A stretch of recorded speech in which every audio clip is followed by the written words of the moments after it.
Ano po? Sige, dito ka.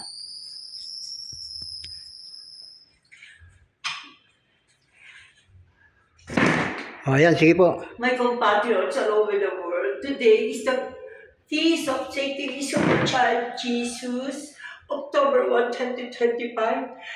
And she called me here. So with Sabina and Teresita and Teresa, we are here in the Lady of Atonement. Last month I was here also. Our Lady of Atonement to atone for the sins of the world. Saint Teresa started me to come here with these two other ladies so that to make reparation for all the sins and so to prepare for my pilgrimage in France this October 20 to November 24, 2025. Immortalizing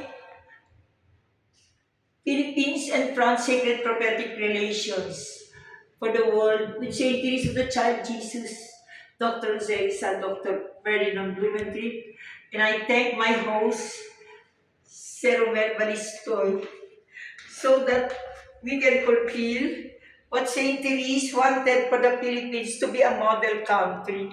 And thank you, Our Lady of Atonement, the patroness of the Valley City Cathedral.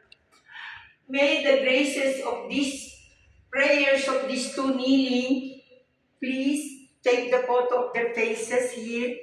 Come, my dear boy. Take these two ladies. They are the ladies of grace now. We are offering ourselves to make atonement. O Our Lady of Atonement. May this be the beginning of our covenant with you as we come once a month here in Baguio City, that others will follow what we did today. Today, October 1, 2025, Feast of Saint Teresa of the Child Jesus. Thank you, Saint Teresa. May every Filipino, as desired by Saint Teresa of the Child Jesus, be a rose of petal